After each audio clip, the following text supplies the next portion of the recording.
Sejam bem-vindos a mais um episódio do Diretas Tem Café da temporada Tá Com Pinto Quê? Onde descomplicamos tudo o que envolve a nutrição e hoje temos o tema de alimentação desportiva e a suplementação.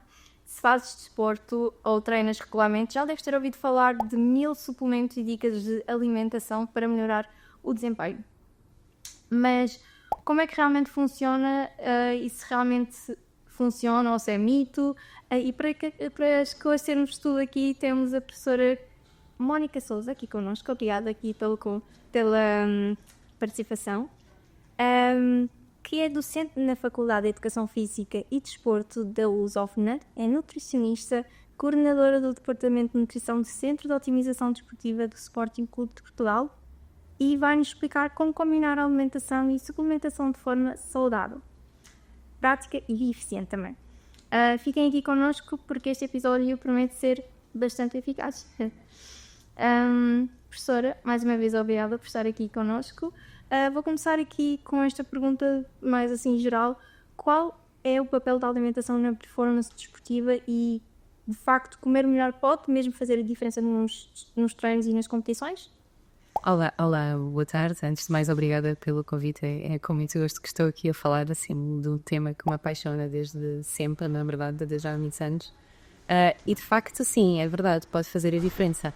Porque se pensarmos que a única forma de nós conseguirmos substratos energéticos é através da ingestão de alimentos, conseguimos perceber facilmente que o tipo de alimentos que escolhemos vai implicar no tipo de energia que temos depois para utilizar durante o treino. E para além do próprio momento do treino, temos também todo aquilo que é a recuperação, a adaptação ao treino, portanto os momentos pós-treino, antes do treino, que fazem também diferença do ponto de vista do rendimento desportivo.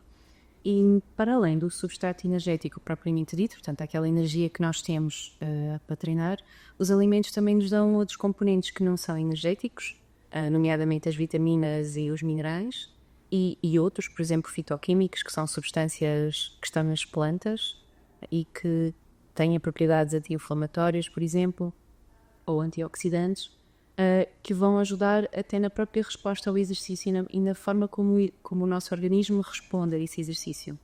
Portanto, mediante o tipo de alimentos que nós escolhemos, vamos ter diferentes quantidades destas substâncias que depois vão implicar naquilo que é o nosso desempenho no exercício propriamente dito e depois na resposta que temos até pós-treino, na adaptação do nosso organismo àquilo que está a ser solicitado em treino. Portanto, sim, a alimentação vai ter aqui um papel fundamental. E relativamente aos suplementos, de facto eles ajudam-nos, por exemplo, uma pessoa que não come muita proteína durante o seu dia, tomar um batido de proteína para ajudar, é eficaz ou é sempre preferível tomar a proteína do alimento, como nos ovos, na carne, em vez da proteína em pó? É uma ótima questão porque de facto é uma dúvida muito frequente. Nós temos em Portugal e tendencialmente dentro dos nutricionistas ou dentro da área da nutrição, nós costumamos dividir os suplementos em 3 categorias. Uma delas são os alimentos desportivos, onde a proteína está inserida. Estão aqui também inseridas, por exemplo, as bebidas desportivas, aquelas bebidas com cor que normalmente se tomam durante os treinos. Estão inseridas os géis desportivos, que se vê muito, por exemplo, nas maratonas e no ciclismo, que é assim hidratos de carbono muito concentrados numa carteirinha que nós esprememos e colocamos na boca. Portanto, dá muitos hidratos de carbono numa ingestão só. Estão, por exemplo, as barras com muita energia, com hidratos de carbono. Depois temos outra categoria de suplementos que são os que nós chamamos de relacionados com a performance ou herbogénicos. No fundo, herbogénicos significa que aumentam o rendimento. E aqui temos a creatina, a beta-alanina, o nitrato, por exemplo.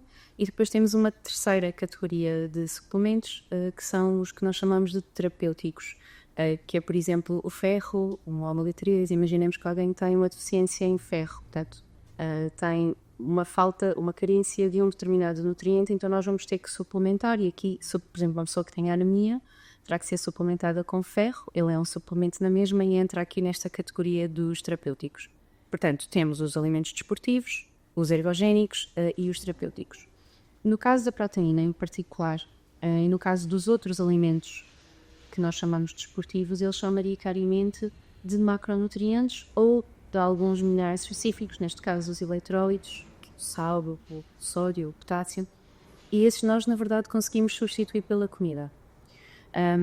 Tanto que existe uma abordagem que nós usamos em contexto desportivo, que é em inglês é o Food First Approach, portanto, sempre que possível, a primeira opção, não é? A primeira abordagem é a comida, porque, no fundo, quando nós utilizamos o alimento, estamos a utilizar uma matriz de muita coisa. Por exemplo, imaginemos, queremos proteína. A proteína mais utilizada seria a whey, ou a proteína do soro de leite, é a tradução para o português. Ela é uma proteína do leite. E se nós utilizarmos o leite, ao invés, por exemplo, de uma whey, conseguimos ir buscar muitas coisas ao leite. Alguns minerais, algumas vitaminas, que se for uma proteína isolada nós não conseguimos. Portanto, sempre que é possível, por norma, nós tentamos utilizar alimentos. Mas em algumas circunstâncias, de facto, nós não conseguimos atingir as quantidades que recomendamos com alimentos. E a creatina ou a beta-alanina, aqueles suplementos que estava a falar, os ergogénicos, por norma nós não conseguimos fazer isso. Portanto, se houver uma vontade de os utilizar, ou para além da vontade, se houver enquadramento científico, não é? Na modalidade e na pessoa em si que justifica a sua utilização, nós aí tentamos ir buscar por suplementos, porque de facto não é viável via alimentos. Em todo o caso, as proteínas existem, portanto os outros suplementos com hidratos de carbono também existem, e se nós não conseguimos equilibrar com a alimentação, temos sempre essa possibilidade de os utilizar. Mas estes em particular, os alimentos desportivos, e a proteína especificamente, nós tentamos que seja via alimentar. E relativamente à creatina, acho que tem muita questão de só as pessoas que treinam é que precisam de tomar a creatina, ou as outras pessoas assim normais que não treinam talvez possam também utilizar. A creatina neste momento é um mundo em expansão. Sim, agora virou boom.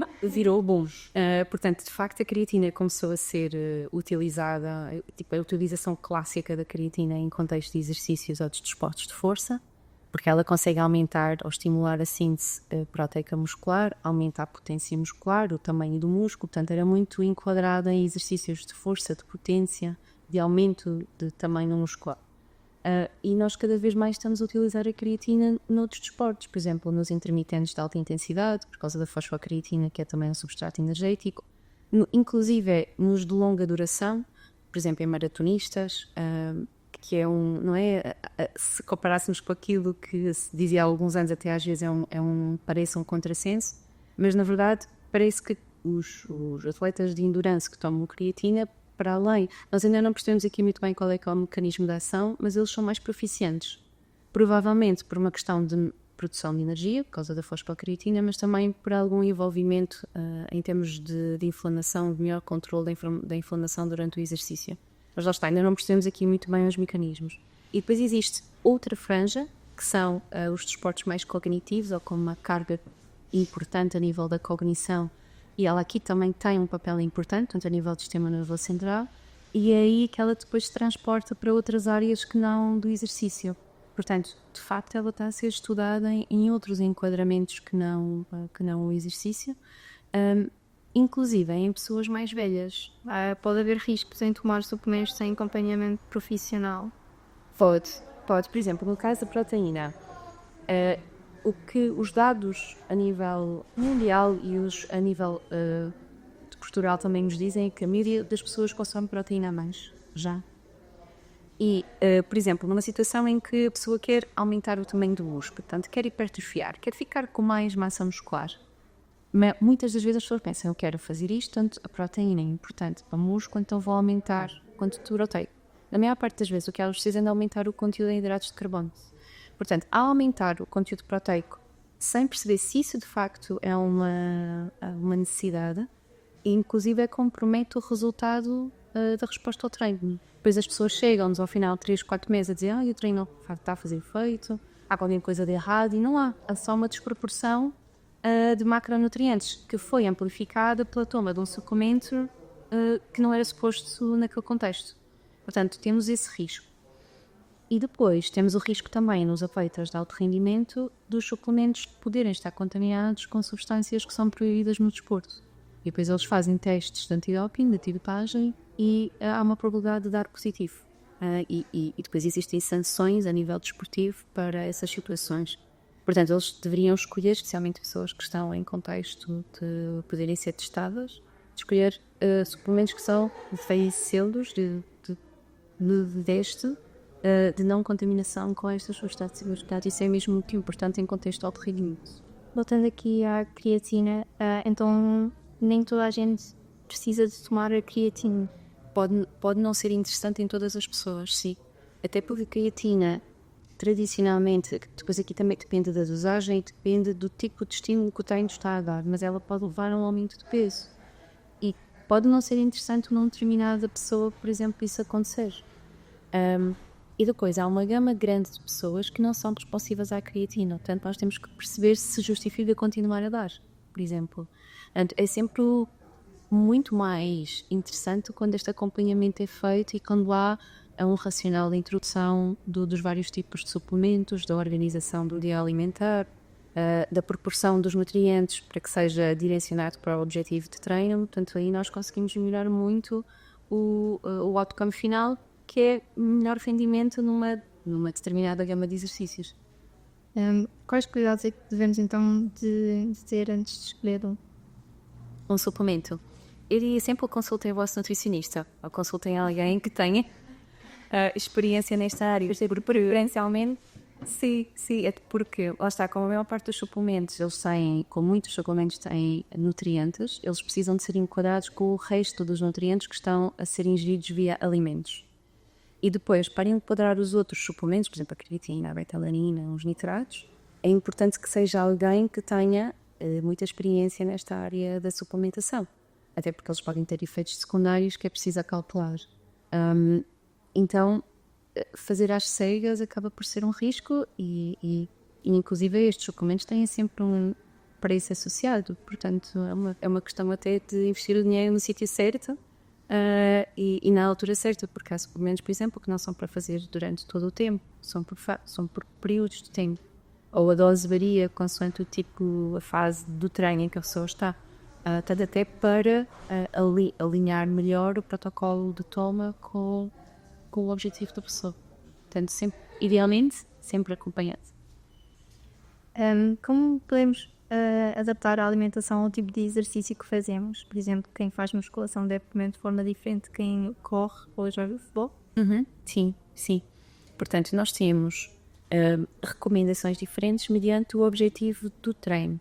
Por exemplo, quem faz musculação habitualmente, não significa que seja o caso, mas habitualmente o objetivo é o crescimento do músculo. Então, nós temos que garantir que existe energia suficiente para que isso possa acontecer. Então, por norma, nós temos que adicionar energia às necessidades energéticas da pessoa. Para quem vai correr, às vezes, não sempre também, mas às vezes é preciso fazer ajustes de peso para baixo. É frequente. Então, nós temos que modular o peso de uma forma progressiva, mas garantido que existe energia e particular hidratos de carbono suficientes para que aquela pessoa também consiga render naquela modalidade. Às vezes até precisam de mais proteína que os de força, do que os que estão a treinar musculação. E depois, e estivermos a falar de atletas profissionais, são pessoas que têm fases da época diferentes. Por exemplo, um maratonista tem uma época organizada de maneira diferente do que um futebolista. Um futebolista, o que nós tentamos é que eles recuperem o melhor possível entre treinos e jogos, e a época é mais estável do que, por exemplo, uma época de um maratonista que faz 2, 3 maratonas por ano, tem picos de treino em determinadas alturas, os volumes de treino podem ser muito diferentes mediante a fase da época, que é muito diferente, por exemplo, de um futebolista. Então nós temos que ajustar também as estratégias alimentares a isso. Porque a quantidade de substrato energético que gasta é diferente, os objetivos daquela fase de treino são diferentes, portanto há mesmo muitas especificações mediante o tipo de exercício que a pessoa faz. Portanto, sim, a alimentação é muito diferente mediante os desportos e os objetivos. Da nossa parte é tudo, acredito eu. Terminamos assim mais um episódio cheio de energia com a professora Mónica Sousa. Foi possível vermos que uma alimentação bem planeada faz grande diferença e às vezes a questão da suplementação nem sempre é tão fácil como parece ser. É sempre importante termos a orientação por um especialista, isso é bastante importante. Obrigada por estarem desse lado, obrigada professora pelo este conhecimento partilhado e da nossa parte é tudo e até o próximo episódio.